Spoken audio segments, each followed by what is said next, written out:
Good evening, you fantastic and glorious human beings of this floating rock that we call Earth. Welcome back to Off the Wire. I am your host, Noel Olin, aka the Cajun Libertarian. And man, do I have a special guest for you this afternoon. I said good evening. I was supposed to course correct because we're a little bit out of our perfect pocket of scheduling. Because you know what? We have real jobs and families that we have to take care of. So we got to do it when we have to do it. So I thank each and every one of y'all for already being here. It's incredible, and we're gonna have tons of fun. We're gonna talk about the election. We only have a couple of weeks left, y'all, and remember that there has been no October surprise dropped yet. So brace for impact because I think whatever happens is going to be kind of rough, but maybe not. I hope I'm wrong. We're going to talk about the election. We're going to talk about the FBI fudging stats if we can get to it. We're going to talk about the DOJ being weaponized against pro-lifers. Look, the nonstop faucet of content that our government, for some reason, is just willing to push out to us to talk about is unrelenting. It never stops. So let's bring on our special guest for this evening, Kyle Matovik. He's a good friend. We've been around each other for a long time. We've been on each other's shows before, and I am ashamed that it took me this long to bring him back on. Kyle, my brother. Hey, Noel, good to see you, man. Yeah, great to see you again, bro. Man, I'm sorry. I should have brought you back on a long time ago. We got to make sure that we get these messages out there. Yeah, man, for sure. Yeah, I literally just hit 3 years of doing In Liberty and Health about 6 days ago. And yeah, you were the third guest I had on. I had Tim from the Grind Athletics on, Adam Nutter, and then you for my third show. So it's hard to Right. believe it's been 3 years, but man, it's definitely been a hell of a 3 years. I'll tell you that much. That's correct. Okay, well, let's talk about it. That's wild because you're growing exponentially. One of your big things is fitness, obviously. Another big thing is music, and another big thing, hugely, obviously, bigly, is politics. Yeah. Right. So, talk about the growth of your show over these 3 years because you said that I didn't know this. Apparently, I was one of the first guests on Health and Liberty. Let's talk about that. How did you grow it, and where was your grassroots level grounded in? Yeah, so I kind of started the show because it was 2021, which, as we know, feels like a different planet at this point because of all the stuff that was going on at the time. And I was very outspoken about the beer bug, as we may say, which I'm pretty sure you're allowed to say COVID now, but Yeah, I know YouTube could still be a little bit tricky with these guidelines. But yeah, I was really angry about it, and I felt very, very many different ways about it. I was very, very passionate about foreign policy and political stuff, and I was kind of tired of ranting to my wife in the car at the time about all the stuff that seemingly meant a lot to me. And obviously, health and fitness was a big part of my life beforehand. I lost 70 pounds at a certain point, and wow. it completely changed my life. So I was looking at the libertarian landscape and kind of thought like there's a missing link here, and I don't really see people talking about health and fitness as much as I think they should. So why don't I step into that place and kind of try to suck some of the air up out of that room, so to speak. So I started doing the podcast October of 2021, and it's been a hell of a ride. I mean, I've had all sorts of people on, Rogan tier guests, people who've been on podcasts with millions of views. I'm thankful to say that some of those people are close friends of mine, and then like some of my favorite Yeah. authors, activists, and commentators are now like personal friends of mine at this point. So it's been very interesting. I've also been able to get my music out for my band, A Common Crown, to lots of different people all over the country, probably all over the world at this point, and also got to discuss foreign policy and plenty of other things that mean a lot to me with people from all over the world, which has just been absolutely fascinating. So it's been a hell of a journey, but I can attribute my growth to just consistency and the great people that I've been able to kind of grow my content with. And I think some of those guys would be like the guys at Libertarian Institute, antiwar.com, and some of the guys even like the Manosphere Space who have been very, very good friends of mine as well. Yeah, that's absolutely incredible. It's so much fun to watch your channel grow, especially when health is involved, especially at a time like this where we're in the midst, we're closing in on the election where you have RFK Jr. literally going on to the Trump campaign and advocating for Donald Trump with a slogan that says "Make America Healthy Again." Right? Mhm. And again, so let me ask you, because you're much more intuitive and informed on this matter, but like how outside of like abolishing the FDA, how much could RFK Jr. actually have an impact, say, if Trump were to get elected, on the actual health of America from somebody who puts that as a priority? What are your thoughts? As much as I like RFK's focus in that respect, and people aren't going to like this, but he really couldn't do very much. Despite what people may think, there's really no giant conspiracy other than the fact that food companies found out that we like to eat hyperpalatable food, which in turn makes us fat. Because back in our ancestral past, if we were to think about chocolate cake or things loaded with sugars and oils and stuff like that, we never had access to those kind of dense calories that just weren't very satiating, but tasted really, really good. We never Right. had access to that kind of stuff. So, when we did have access to it, we would eat a lot because our bodies are great at storing fat because that's a form of energy that we can use for later. So the Right. human body is an absolutely incredible thing. I mean, there's a story that you could find on Wikipedia of a guy who didn't eat for, I think it was 376 days, and he lost a ridiculous amount of body weight, Wow. obviously. But I mean, he drank a little bit of like milk, sugar water, and water throughout the course of that time, and he still managed to live through it. The reason why that was is because he was so obese. So our bodies are incredible at kind of making our way through life, but that also kind of kills us because that same Whoa. drive that causes us to be able to store a lot of fat also can make us very sick if we don't kind of counteract that with physical activity, or delaying gratification, or spending times in what we would call an energy deficit.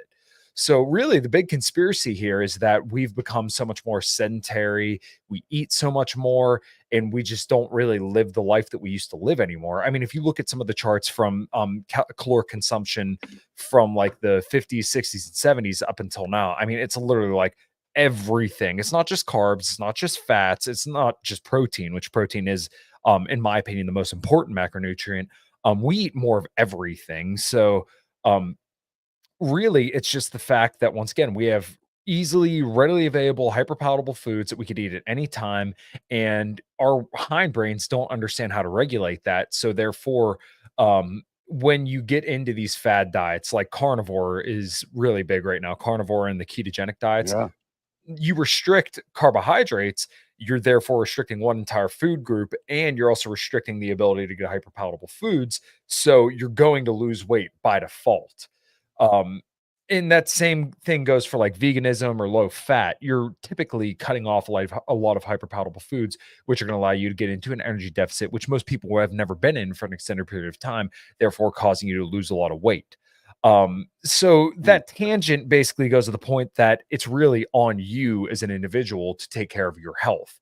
And I'm glad that RFK is kind of talking about this kind of stuff and putting his finger in the air to figure out where the wind's blowing and saying, like, hey, Right. obviously the big thing is seed oils now, and we can get into that if you want, but like, it's a reasonable demon for the fact that like it is in a lot of stuff and it can contribute to caloric excess, but that's not the devil itself. The devil itself is us, is that we don't take enough responsibility for what we put into our mouth. And like, regardless of that fact, like because you're obese, and I shouldn't say it's always people's fault because it's not, right? When we're kids, we can't really control what we eat. We don't know any better. We're But the learning from our parents can. parents. Right, exactly. Um, so regardless of whose fault it is, it's still your problem. And I'm glad that RFK is talking about it. But I mean, at the end of the day, the onus is going to be on people as individuals to make the decision to make better food choices. And really, that's, you got to inform yourself because all the information is there for you, but it just takes time, dedication, and a little bit of patience to kind of get through a lot of this stuff. So I'm glad that RFK is out there bringing awareness to this issue because we've never heard people talk about this before. I mean, America is a very Right. prosperous nation, and now we're so prosperous to the point that we don't starve, we die from being too obese. Yeah. Yeah. Yeah. I have to verify what you said there because I'm in shock. Uh, Yeah. Verify that you said there was a man that ate no food for almost a year and Hmm. survived. It was over a year if I remember correctly. Yeah. If I want to say he holds the world record for the longest fast. And the longest fast I've ever did was 133 hours, which I think I stopped eating Ooh. on Sunday night and I started eating on a Saturday morning. So I mean the human body is capable of absolutely phenomenal things when kind of given the ability to do it. And RFK, I think, is a shining example of this. And there are a vast majority of things I disagree with RFK on, but like the fact that he's talking about health and that he's as old as he is and is just diced. I mean, you Yeah. can't help but Yeah. be in admiration of that stuff. I mean, I Yeah. regardless if he takes drugs or not, that's actually irrelevant. The fact that he still works his ass off into his 70s, I mean, you got to give the dude some respect for that because how many 70-year-old dudes walk around with a fucking six pack and packs? Not many. Yeah. Dude's absolutely ripped. I mean, he's Mm. you can't deny any of that. Yeah. And I actually personally think it's fantastic that uh, he's at least shining a light on it because despite whatever efficacy he may or may not have at the federal level in this department, what it does is it puts a microphone and amplification system on this subject where people, if you're going to actually care, y'all, then what you need to start doing is looking at your local officials, in Mhm. my opinion. Now, with you and I probably should dissect whether or not the government should be involved in this at Mhm. all, but they are now. They Right. approve all this stuff and it goes in our foods. And so I don't think the most efficient way of combating that, if we're going to use government as a tool, is at a federal level. But I do appreciate the Mhm. Maha movement and the Absolutely. MAGA matchup. I just think personally, if you're going to try to like use the state as a tool to combat this, then you need to start looking at your local government. Am I off on that or what? Because No, I think you're much more informed about the health stuff than I am. yeah, of course. Well, like I said, it does go down to people's individual responsibility, but at the same time, also when you start getting to more like local stuff, Base. then you could always support, your local farms, which there's a turkey farm next to me and there's like two, beef farms next to me where I love to go get some of their Okay. stuff and there's a slaughterhouse right down over the hill from me where they slaughter all their pigs and cows and stuff. It's great to get stuff like that because you're getting something a little bit more fresh. Now, when people start talking about like, oh, preservatives or, like stuff in the meat, generally most of the meat that you see in supermarkets is okay.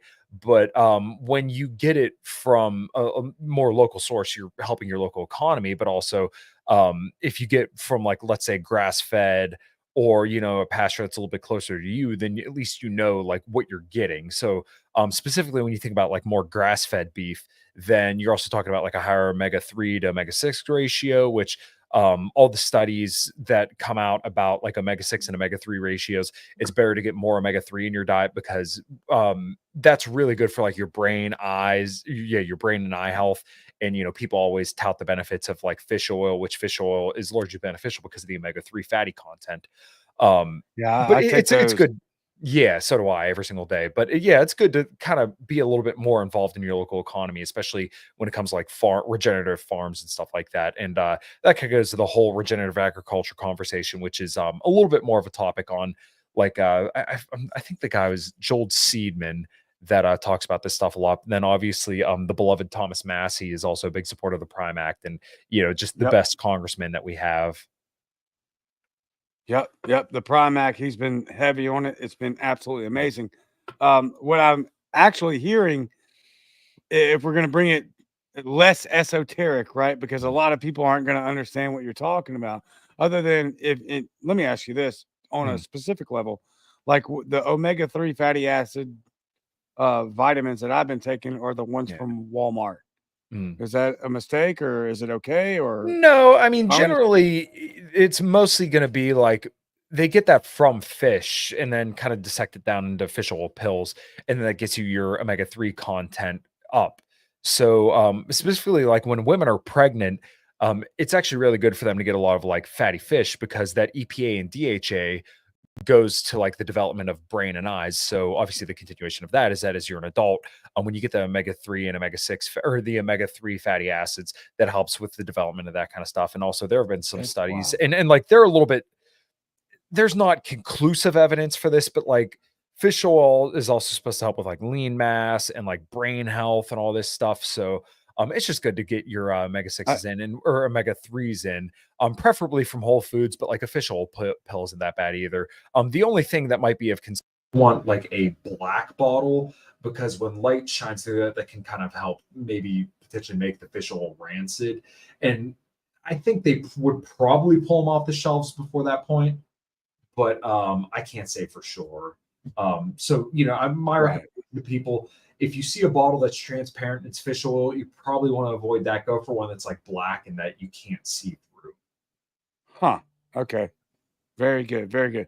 For some reason, your microphone just cut out, and now you're back into the can, like you're Okay. speaking to the computer. Just FYI. Yeah. Okay. Yeah. I'll fix that. Give me one Um, second. There we no, go. you're good. Better. Yep, you're back to normal now. So that's amazing that you actually say that because what I studied while my wife was pregnant with our third, my fourth, Mm, I read exactly that fish oil or omega-3 fatty acids actually helps tremendously with the developmental process of the child inside the womb and mhm, outside the womb. But for pregnant mothers to consume more fish oil was like just absolutely outstanding for the child developing in the womb. mhm. Yeah, yeah, it definitely is. And like I said, I take fish oil every single day and I try to eat as much salmon as possible. Salmon, Base. shrimp, scallops, stuff like that.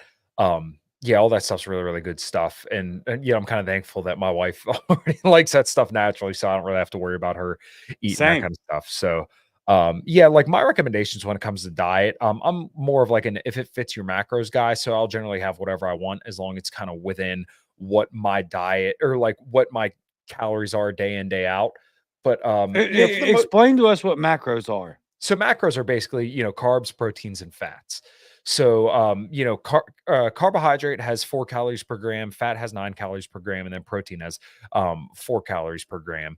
And obviously, throughout the day, you're going to want to get a sufficient amount of pretty much all of them. Yeah, Spooner's my man.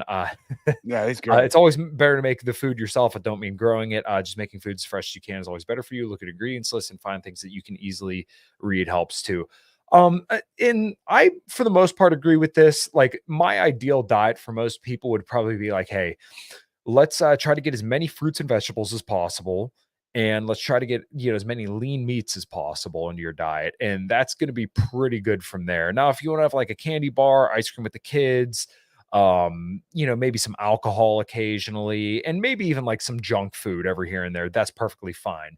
But you don't want that to be the majority of your diet, right? The majority of your diet should come from whole foods, whole fruits, whole vegetables, and then mostly unprocessed animal proteins. You can still get like plant proteins and stuff like that, but just when it comes to the amino acid profile, which is the breakup of a protein, the animal proteins are much more bioavailable to our body, and you need a lot less of them to trigger what's called muscle protein synthesis from animal proteins versus plant proteins, which Hmm. I don't really have a problem with vegan diets. It's just that a vegan diet is very, very, very hard to make feasible for the average person without, just vast amounts of preparation and powders and pills and stuff like that. Which, if that's what you want to do, then okay, that's fine.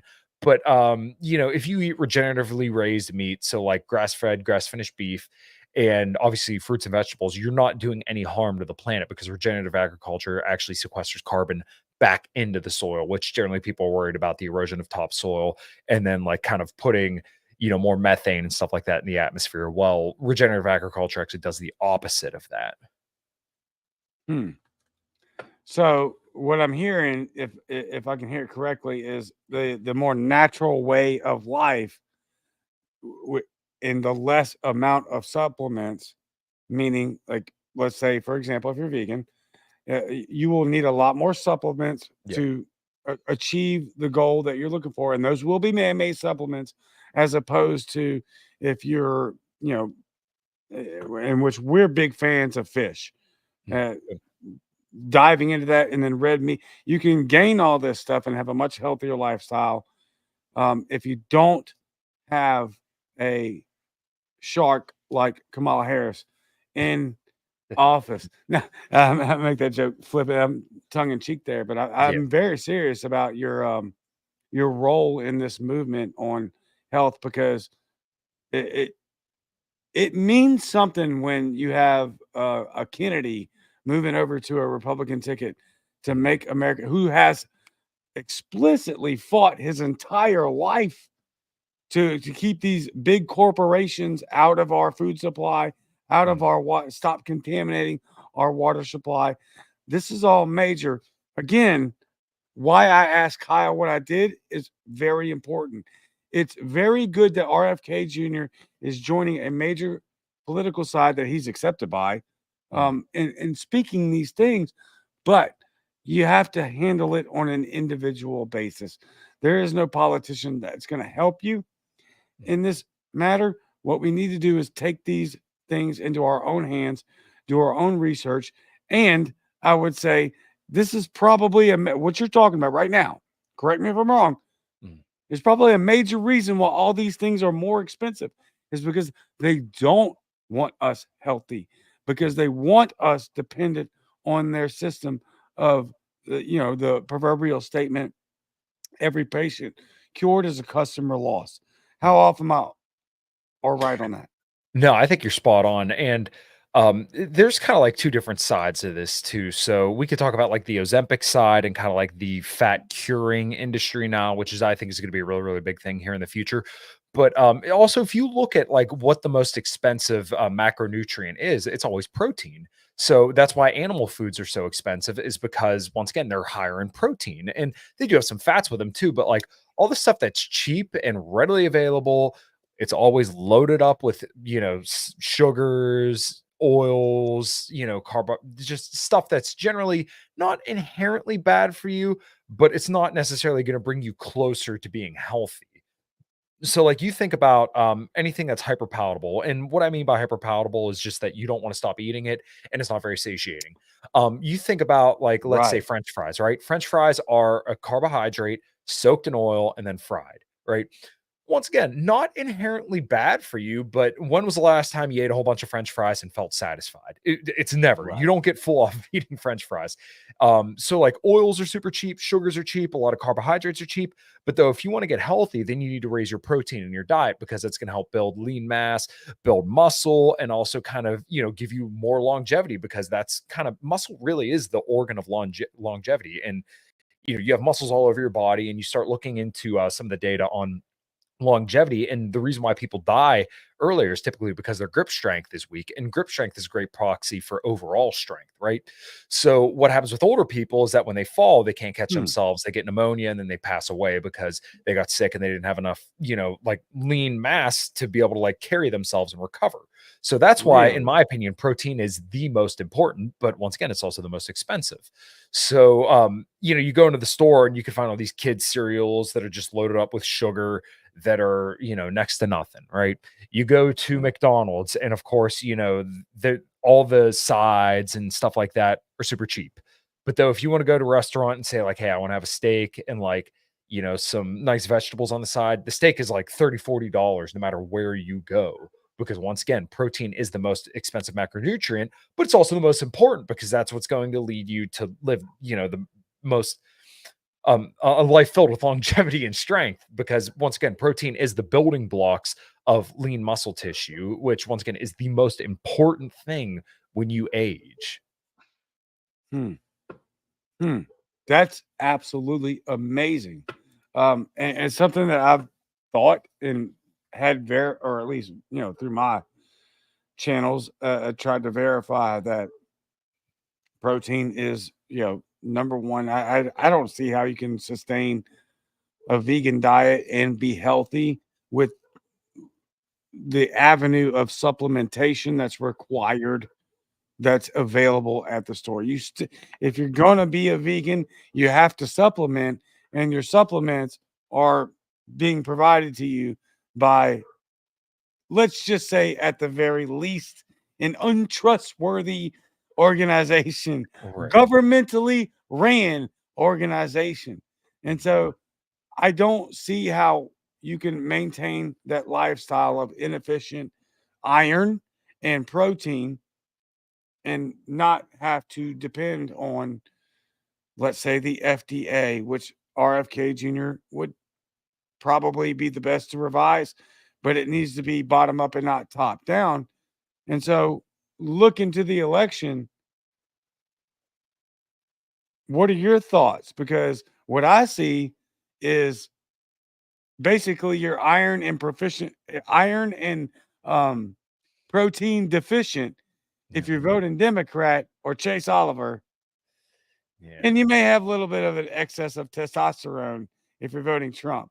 What are your thoughts? How you like that transition from health to politics? No, dude. Yeah, Oh, yeah, it works. I'm sitting this election out, but I do like the whole hodgepodge of people that are backing Trump. I don't like Trump himself at all, not because of who he is as a person, but more so the failures of his previous presidency and then kind of what he's running on right now and some of the issues in the way that he's kind of campaigned. But it is kind of nice to see this coalition of at least with the right rhetoric, I should say. I don't believe that they're going to pull through on any of the promises that they're making, but the rhetoric really? is None? to me at least important. So like once again, when you hear RFK talking about health stuff, I think that's great.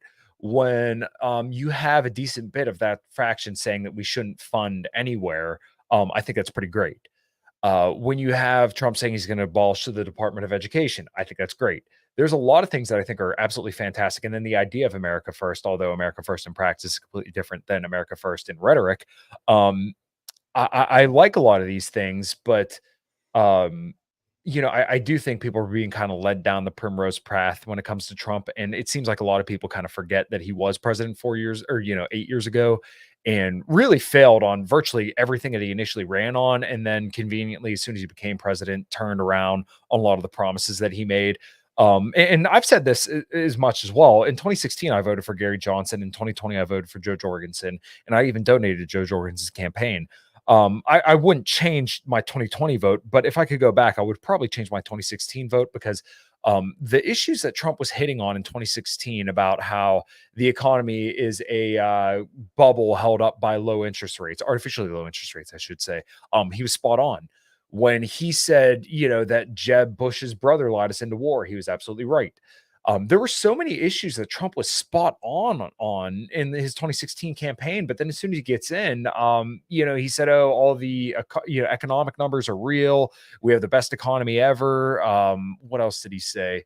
He was pushing Jerome Powell to push rates lower, and then let's skip ahead all the way to 2020, where he awarded Dr. Fauci for his Operation Warp Speed, and he still has not come around and said that he did anything wrong in 2020, and like. I can understand wanting to like avoid it, but somebody asked him in an interview I'm pretty sure like just this last week, if there was anything he could go back and do different, what would he do different? And he pretty much said, "Oh, I would have hired different people." It's like, dude, the biggest mistake of your entire political career was having Dr. Fauci, one of the most evil people on the face of the planet right next to you day in, day out in 2020, and then still saying that you want more credit for how you did in 2020 when you condemned Georgia for opening up early and then condemn Sweden for not locking down. Florida. Yeah, and same deal with Florida. Like, I'm sorry, I can't support that. I understand why other people do because Kamala is absolutely horrible. And given the chance in that situation, she wouldn't have done any better. She would have did worse.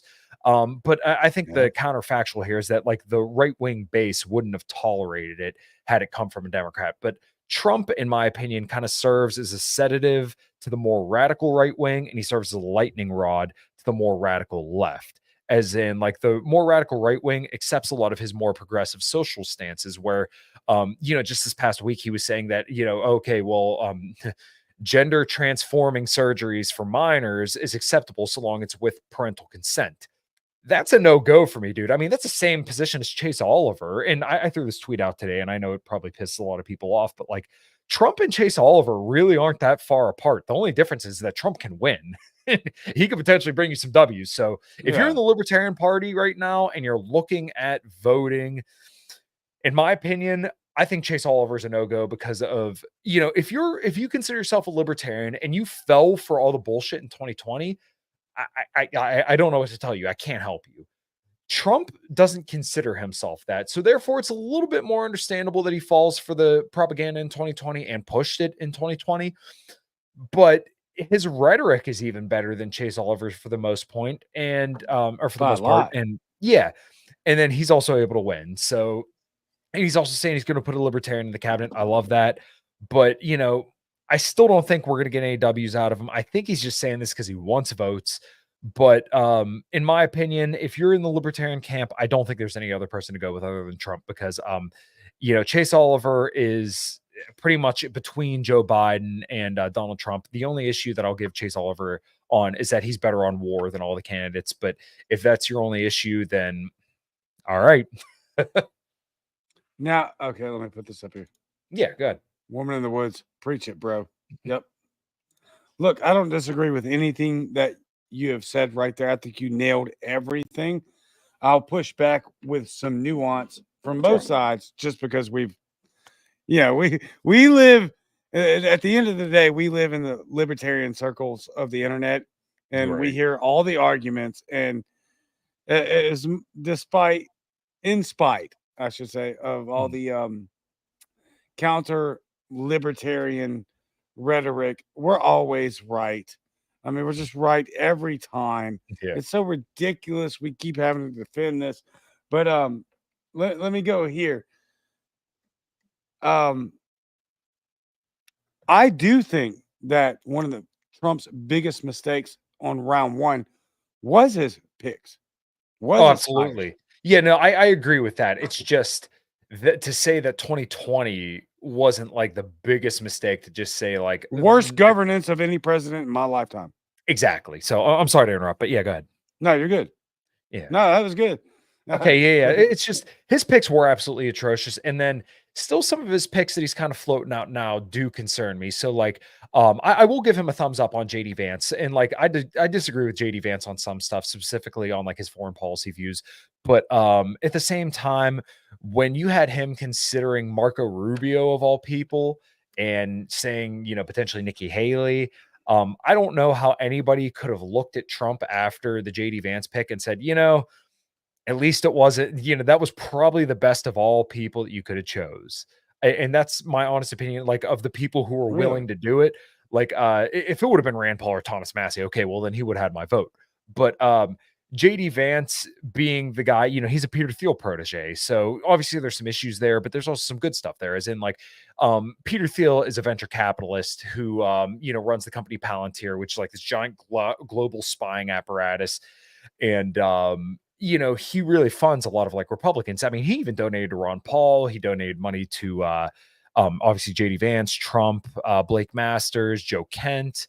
And there's some others that I'm probably just forgetting off the top of my head, but So he donated a lot of money to all these different Republican candidates. And they really he's a big player behind the scenes, but like that's kind of where JD Vance comes from, is this venture capitalist PayPal mafia situation. So in the respect that they kind of understand the market and want to make the economy better for people, I think you could almost count on them for that. Do I think they're going to do it? I'm still shaky about that. But like the Elon Musk situation is interesting too. Um, I have a lot of questions. I have very, very low hopes, or very, very low expectations, but I have high hopes, if that makes sense. no, that makes perfect sense. So I want to dive off into that a little bit more because I Sure. made a note here. In my opinion, best superstar cabinet on its face, right? Yeah. Like we don't know what the rest of the cabinet's going to look like, but on the surface right now, you got Elon Musk, Tulsi Gabbard, Vivek Ramaswamy, JD Vance, RFK Jr. I'm not advocating for Trump to get elected. Okay, I think it's if there's a free and fair election, it's a landslide, and I do want to talk to you about this. Although we're Yeah, of course. already at 35 minutes, but I would love to dive into all of this with you. Yeah, But man. with that better cabinet, okay, let's just put aside what he can accomplish federally. But having these absolute monsters, these superstars, Mhm. Tulsi, Vivek, JD, JD, oh, by the way, JD, totally unexpected. That guy Mm, is amazing. I had no idea. Guy's a superstar, absolute superstar. mm, But regardless of what it can effectually change on the federal level with these people, mm. having these people talk about these things in this intellectual and successful manner, does that not have a ripple effect on the down ticket in your local elections, or do you think it's just going to be lost at the federal level? Yeah, I think so actually. I've always agreed with Tho Bishop when he said the Trumpians are better than Trump, and he's completely right. Hmm. We're more so looking at the ancillary effects of Trump, where Trump himself is very flawed. He's a retard. He's very easily influenced, but he's also able to pull together good people because of that rhetoric. So I'm starting to see more and more people kind of start to question a lot of the stuff they wouldn't have questioned before. And I do think some of that's because of Trump, and then I think some of that might be spite Trump as well. But I do like the idea of this populist energy kind of rising to the front. But like some of the people that I'm concerned about that he's kind of made a signal to that he's going to have in his cabinet would be like Tim Scott, Rick Scott, Nikki Haley, Mike Pompeo, Elbridge Colby, and Oh, Pompeo. yeah, some of these other guys who are real freaking nasty, awful, awful people. And then let's not forget, even some like George Bush era neocons were surrounding Trump in his first administration, and there was never any like definitive split. I mean, he pardoned Scooter Libby. He had Michael Ledeen beside him. He also had Frank Gaffney, that was a big MAGA guy. So I mean, it's not that like one of the most frustrating things for me when it comes to talking about Trump, and like we can talk about Kamala too. The reason why I don't knock Democrats too much is because like I don't have to tell you that a man in a dress telling you he's a woman is a joke.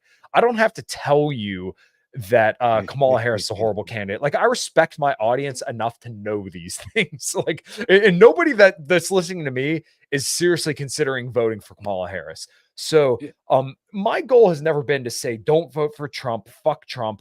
My goal has always been, if you're going to do this, if you're going to support Trump, know what you're getting and set your expectations accordingly. And also be ready because, we've seen from his first administration, he's been very, very easy to push around, right? I mean, he's been very, very easy to be subverted, and he doesn't really have anybody, or, he wasn't either wasn't smart enough or didn't want to appoint the right people for the positions in his cabinet where it would have benefited the American people. He chose people who chose to consistently fuck him and his agenda over. And then even when like the generals were lying to him about some of the troops deployed overseas, which they always do. It wasn't like they just did this to Trump. They always do this. He wasn't either smart enough or wasn't able to push back on them and say, no, I'm the fucking president. Fuck you. You're doing what I want. I think there's a lot of nuance involved there, and Sure. just quickly, there's kids that watch the show. Oh, I'm sorry. Yeah, you're good. Like my kids watch my show, and it's not the only one. Like we have 109 congruent viewers right now, and so yeah, no, I don't mean to like try to be that guy No, in no, real that's okay. time. Yeah. Just a quick note, but I will say this. I think,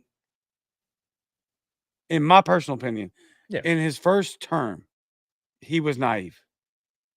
Mm. And I think he learned a lot from that first term. I'm not saying that's advocacy to vote for him, because I thought for a long time, and still do, that the governance of 2020 was the worst presidential governance of my lifetime, Yeah. because you cannot shut down the economy. You cannot give in to the progressive leftist psychopath. Yeah. That's unacceptable. That's unforgivable.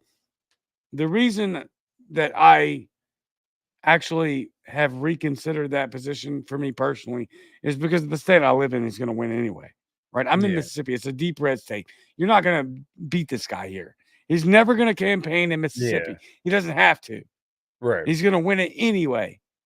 So I can pull the trigger for the guy that's like, fight after getting shot in the freaking face. That Mm, means a lot to me. mm, It means almost as much to me as it did being a never Trumper for his awful freaking picks in governance through the COVID regime. mm. Now, go ahead. No, I want to No, hear. no, no, that's all right. Yeah, funny enough, the I remember exactly where I was when the Trump assassination happened, and I was only about a half hour away from where that was actually. I mean, I had friends and I'm pretty sure family there It's at that crazy. event. And then he's gonna be about an hour away from my house this weekend in a small town called Latrobe, which is, like 15 minutes away from where I work. So and then I had a guy on my podcast who was at both rallies in Butler where everything had happened. I mean, I played on the same field.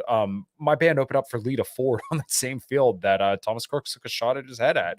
I Nice. know exactly where that Wow. is. I mean, I've stood right where he stood. Wow. So yeah, I understand why people like that, but something for me is that I look at a lot of that stuff and I'm like, it just still doesn't seem like he gets it at all because I mean he's still buying into the propaganda that Iran was trying to assassinate him, which is just propaganda on its face. And then now I mean pretty much all confirmations have came out that that was a completely and totally bogus story. Um, I understand why people want to support Trump but in my opinion, I just think his first term proved that he was either so incompetent or so willingly malicious that I can't support that. And I mean, Incompetent. yeah, if people come to that conclusion that they think it's reasonable to do that, then I mean, I have no problems with that. I just, in my opinion, I can't support that, especially with his wife coming out now saying that abortion is this great thing, and Crazy. yeah, and then, the gender transforming surgeries is okay with parental consent. He Psychotic. yeah, he talked real big about the border wall stuff and then ultimately didn't really do anything with it during his presidency. And the only reason why immigration was down in 2020 is because nobody was leaving anywhere. And like even when it comes to like the war in Ukraine kind of stuff, I mean, he cemented a lot of those steps to make that happen. He says that it would never happen on his watch, but I mean, truthfully, he put in some of the steps that kind of got us to where we are today.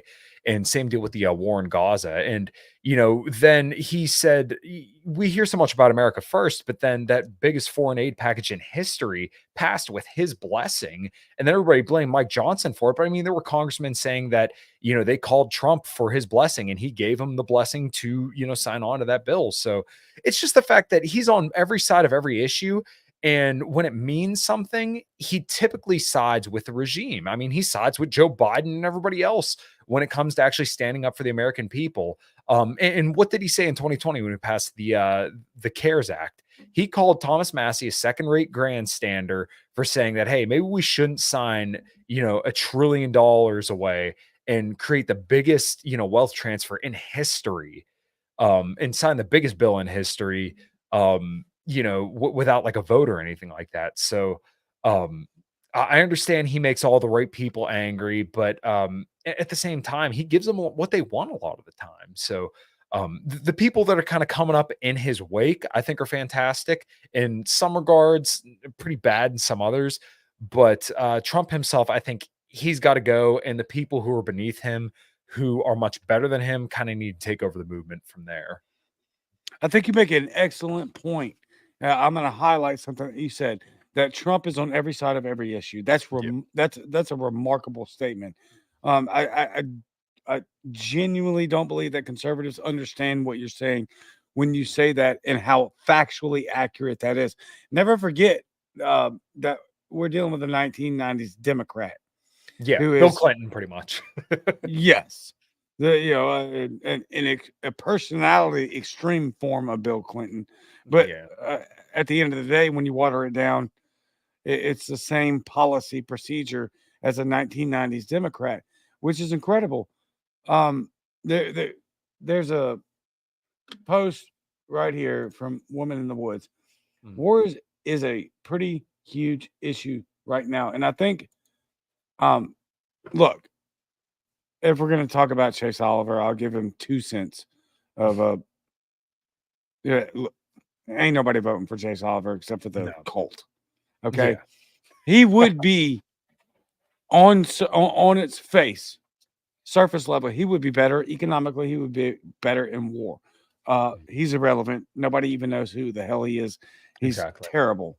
Okay, and him and Trump now on the abortion issue, which I'm hoping to get into. We're running out of time here because you're great and I love hearing what you have to say.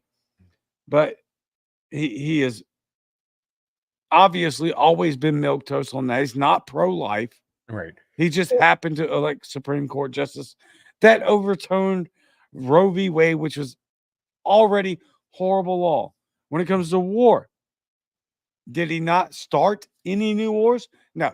I think that he probably did have the best, if not, top two, got to be the best foreign policy of my lifetime. Yeah. He drone struck a bunch of people, sure. We're going to do that. I think we give too much credit and discredit to presidents for these acts of war because a lot of times they're not making those decisions, right? And they're not gonna. I'll say this: when it comes to if there's a possibility of a new Trump presidency, according to this comment, war is a pretty huge issue right now. Do you think that Trump could have the conversation with Zelensky and Putin and get that reasonably settled? And do you think that he could do the same with Israel and their enemies? Because there's a lot of those. Yeah. So, when it comes to the Ukraine issue, um, we have to look at what he did when he was president. He threw out Russian diplomats from meetings. He sanctioned Russia. He also sent the deadly Javelin anti-tank missiles into Ukraine, which even Obama said he would not do because he knew that would anger Russia. He also tore up the Open Skies treaties and different nuclear arms treaties between the U.S. and Russia, which all these things greatly escalated the tensions between the U.S. and Russia. And I will give him a little bit of relief here in the respect of Russiagate being this obvious hoax. Anybody who's listened to this knows that was absolute bullshit and it was all based on a false premise. That being said, they pushed him into basically doing a lot of this stuff. And, at a certain point, he did kind of go along with it because what was the second impeachment over? It was over the quote unquote quid pro quo when he called Zelensky wanting to investigate Biden, essentially. And but like the part that nobody really talks about in that whole second impeachment was that he caved. He did send the weapons in, and he did give the aid to Ukraine. But now I did see Mhm. an article from antiwar.com a couple days ago saying that Ukraine was considering letting go of some land and giving it to Russia to kind of help end the war. If that continues to be the case, I think the war in I Ukraine is lost going you. to come to it. Oh, Can you did hear you? me? Yeah, I can There you hear go. you. Okay. I did see an article from antiwar.com saying that Ukraine is willing to give up some land to help, potentially end the war there. If that's true, then I think Trump, if he becomes president, I think the war will wind down and potentially end, not because of Trump, but more so spite Trump, because once again, he also helped send more aid into Ukraine recently. Um, so do I Let think, me ask you this then. In regard, yeah. sorry, go ahead. Finish your thought. My So bad. basically, and then he even said when it came to ending the war in Ukraine, he doesn't really have a plan. He said he's going to tell Putin that he's going to send in more aid than they've ever gotten before, and tell Ukraine that oh, I'm not going to like. He really doesn't have an answer for it. So do I hope he's going to do it? Sure. Do I think he's going to do it? No. And go ahead with your question, then I'll answer the Israel stuff if you want to get into that. I hate the Israel stuff. Yeah, I understandable. I get actually it. hate all the foreign policy stuff Of right now course, because I think we're crumbling and falling apart as a nation.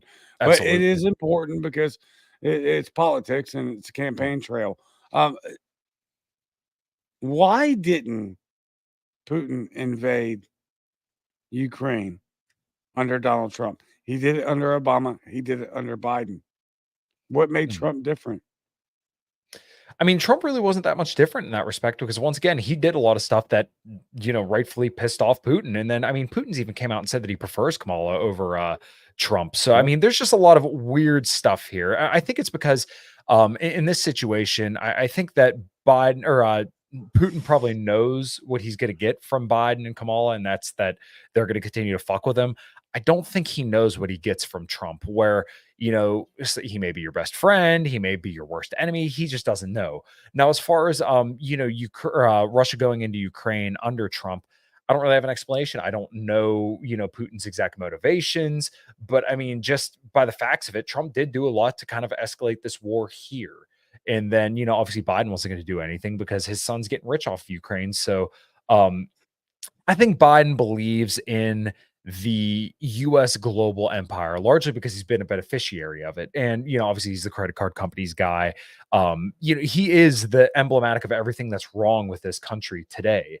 And he believes in NATO and all this stuff. So when in 2011, right? If we want to dig back a little bit, Obama launched the Pivot to Asia, which basically said that, hey, we're going to, instead of focusing on terror wars, we want to compete in great power competition with China being number one, Russia being number two, and Iran being number three.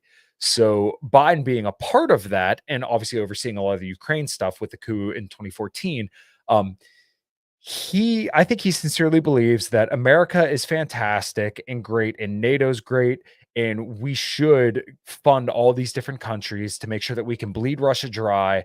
And then, not to mention all the escalations with China that happened under Joe Biden, with Kamala being at the head of some of them as well. I think that he believes that America should remain the global hegemon and will remain the global hegemon, which I think we're going to regardless, because these countries are still like kind of in their ascendancy, but they're still nowhere near the same, caliber of country that the US is. So I just think it's because Biden largely believes in the American empire. Trump looks at it as a business, right? Because he's a businessman. Is that why you're saying that Putin didn't invade under Trump, but did under the two other presidents, Democrats? Well, it's once again, Trump did a lot to escalate there. I don't have an exact explanation as to why he wouldn't have did it under Trump or why he didn't do it under Trump. But I still think that if Trump re-won his election, I still think that things would look largely the same, foreign policy and domestically. Yeah, yeah. I don't think there's any real argument there. Which, if we're going to talk domestically, Mm, we've got way more problems than we do internationally. Even though the threat absolutely. of World War III is imminent, Mhm, and that would be way more destructive to our economy personally, to mm. your housing costs, to your food costs, to your gasoline costs. We go to World War III, we're in real big trouble. I Yeah, do think that we have a better shot of mitigating that under Trump I would agree. than Harris. Yeah. Uh, I would love for the Libertarian nominee to to actually have a say in this matter, but Right. he doesn't. So let's Yeah. talk reality. Mhm, And realistically, what we have is a disaster at home, and mm, partly, or there's a large part of it due to the international conflicts that we have fueled and stoked over the years. But mhm, one that we have to actually talk about that doesn't have anything to do with international conflict. mm, We have real problems at home. It's just reported yesterday by multiple outlets, but I'm going to choose the Blaze because I trust the Blaze. Yes, mhm. they're conservative because sanity has a conservative bias in 2024. Get wrecked. I don't care. Not you, Yeah. Kyle, but yeah, the people that would, oh, he's just using right wing talking points. Man, shut up. You're stupid. Yeah, are they right Okay. or wrong? That's what I care about. Yeah. Are you right or wrong? Exactly. And they're right. Okay. So from the Blaze, FBI covertly changes its crime stats for 2022, revealing that Trump was right all along. This was from yesterday from the Blaze. I don't care if Trump was right or wrong. That's irrelevant. This is alarming Mhm, and like a 5 alarm fire. The Crime Prevention Research Center recently reported that the FBI stealthily changed its crime data for 2022, a year in which cities like Phoenix, New York City, and Los Angeles failed to submit data, failed to submit their crime data. Whereas the FBI, the Bureau originally claimed that violent crime fell by 2.1% that year, claim USA Today and other publications have made ample use for Democrats officials benefit. The FBI subsequently adjusted its statistics to reflect that violent crime actually spiked by at least 4.5%. Now, let's do the numbers again. They reported it fell by 2.1%. Now they're reporting that they themselves lied and said violent crime is up by 4.5%. Kyle, do you remember during the debate with Kamala and Donald Trump, I remember where the watching that one. moderator, the moderator tried to fact check Trump and tell him that the FBI was not padding the stats? Yep, I recall. Okay, so regardless of the violent crime statistics, we have a much bigger problem on our hands here.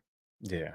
We have a media apparatus that is willing to knowingly lie because of a candidate, Orange Man Bad, whether you love him or hate him. Kyle's not even voting for Trump. I've never voted for Trump, considering it this time because fight, you get shot in the face, standing like a boss. I'm kind of willing to forgive some stuff. And again, Yeah. my state's going to win Trump anyway. So why not? It's just fun. I'd rather see that thumb being stuck in the eye of the freaking mortal enemies that I have, being the progressive leftist. However, how big of a problem do we have when we now see that they're underreporting intentionally crime stats for election interference? Yeah, I mean, this really goes to the point of our institutions being captured, and people seem to believe that we can have neutral institutions. You really can't. And I've coined it that basically this election comes down to the CIA, uh, big tech, and the "Make America Great Again" and "Make America Healthy Again" movement versus like the Department of Justice, the FBI, and a bunch of woke corporations. That's pretty much what your election comes down to at this point. And the FBI is clearly on the side of the Democrats because um, you know, they believe in this idea of equality, which equality is a false god, as in like I'm not equal to myself Yes. on different days, and like one man is not equal to another in their ability, capabilities, or ability to understand concepts, like all these different things. We're just not equal, and that's okay. A saying that we say in the manosphere sometimes is "you ain't shit," and that's okay. Now, kind of move on towards like the whole FBI padding the stats deal. This is because it would make their candidate look bad. And the other thing is with the border situation, the open border, when you bring in just hordes and hordes of people who aren't from this country, don't understand the cultural norms, and sometimes may even have malicious intent, when they do crime, then it doesn't serve the current regime in charge to have those stats out there because once again, it makes them look bad. And then you have to look at the honeypot for NGOs that are busing these immigrants around all over the country and committing crime. Now they don't get their funding anymore from the Democrats and from these corporations. And, the money doesn't change hands and stuff like that because, it would make them look bad. And then people would have to be held accountable for this. Well, this isn't going to make headlines because once again, it makes Democrats look bad and it would prove Trump right, which the media will do everything they can to not give Well, Trump a W. okay, I'm glad you brought that up. Sorry, I didn't mean to cut you off, but No, you're good. that's the point I'm trying to drive at. Why? When we know that Trump is a 1990s Democrat and an establishment kind of guy, even though everybody wants to say he's not, the guy signed every piece of paper that Pelosi pushed across his desk Right. during COVID.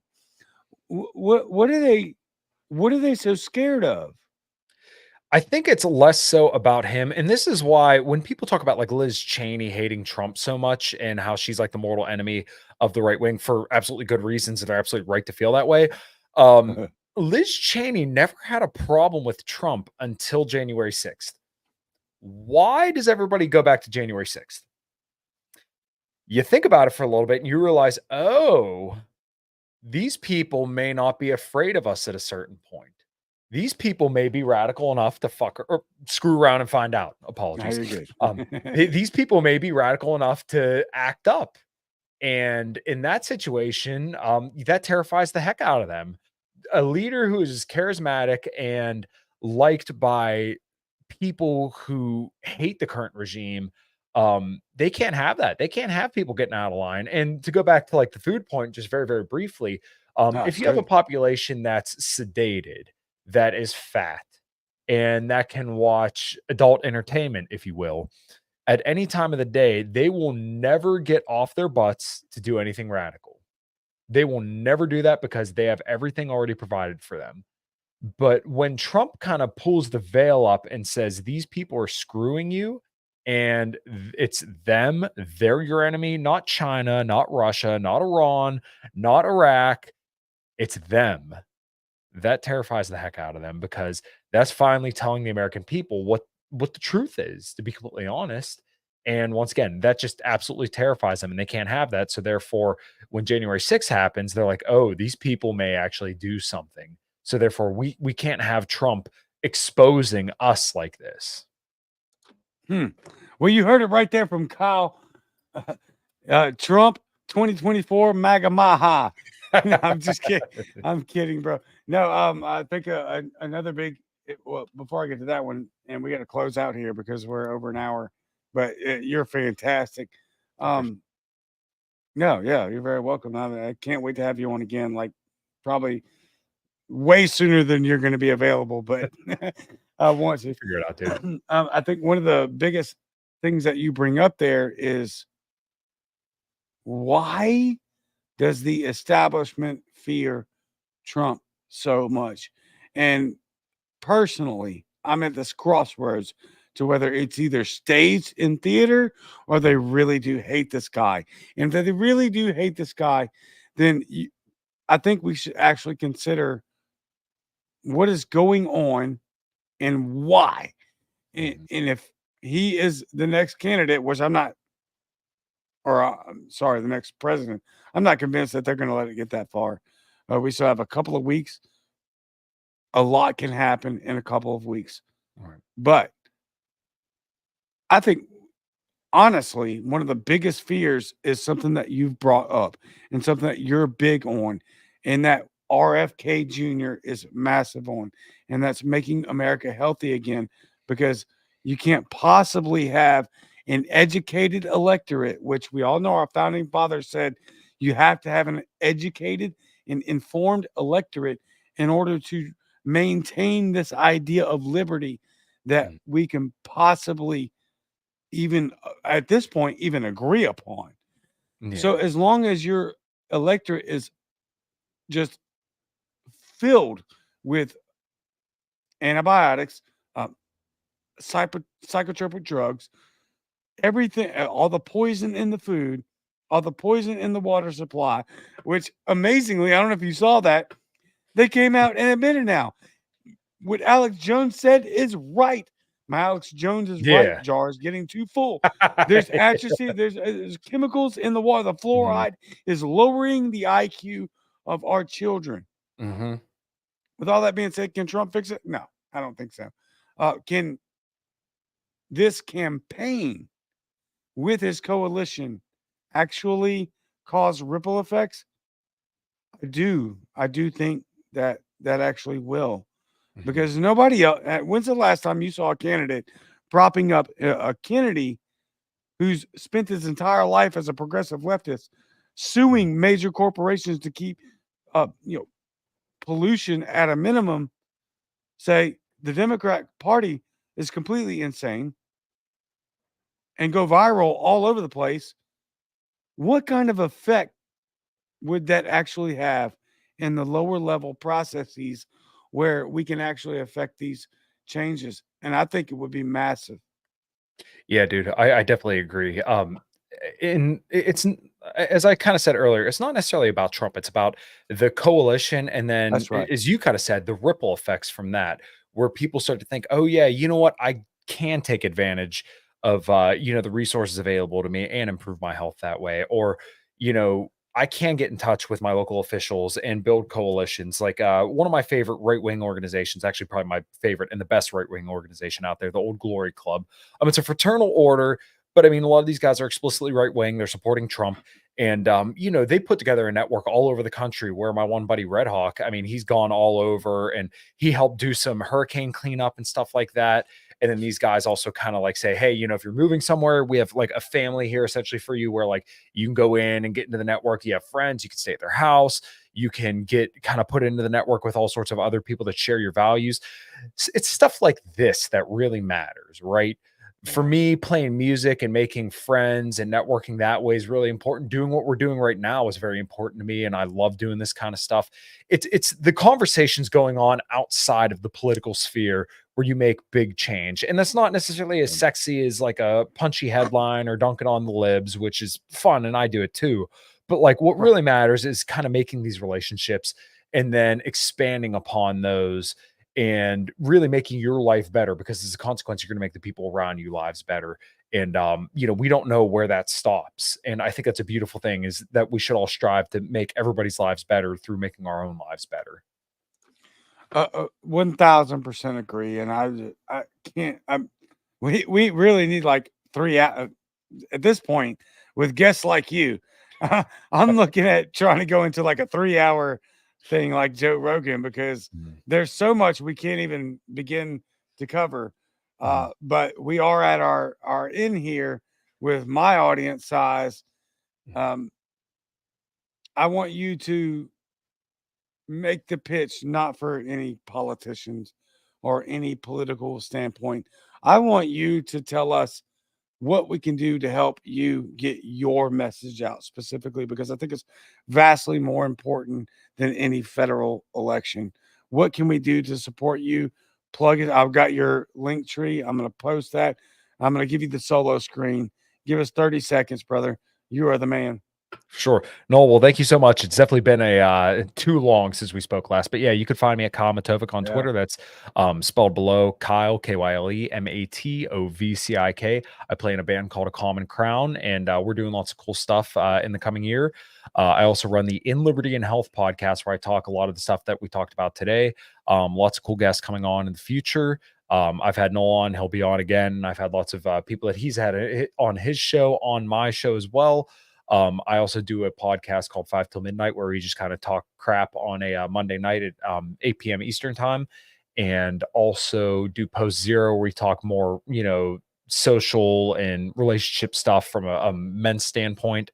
And I think that's about it. I do quite a lot, but yeah, definitely look me up on Twitter. That's where I'm most active. I'm on Facebook as well. And yeah, Noel, thanks for having me on, man. No, brother. Thank you for coming on, because our schedule has been kind of all over the place the last couple of weeks, and we just kind of threw this Yeah. together real quick. Yeah.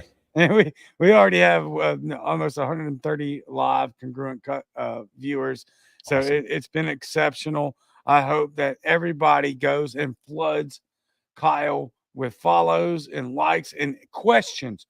Bring questions about your health, because at the end of the day, in my opinion, we really can't solve any of these things if we are unhealthy. Mhm. There's just not we need the most brain power. We need the most physical attributes that will help us move forward in combating these absolutely tyrannical individuals, no matter if you think it's coming from the right or the left. I'm being serious. That part doesn't matter. Up your testosterone, and then you won't vote Democrat. So, uh, Kyle, thank you so much, brother. You are the man. I can't wait to have you on again. Hopefully, your schedule will allow us to have a another show here very soon. I'm hoping within the next week or two. But thank you, my friend. You are awesome. Thanks, man. I appreciate that. Go follow Kyle. Look at everything he has to offer, because it is exceptional, very intelligent. You guys are completely incredible. I have got to go and take my son to soccer practice, or else we would be doing this for another 2 hours if Kyle's schedule would allow it. But unfortunately, mine does not. So follow him, share this show, like it, because that's the way we get the word out. We are not mainstream.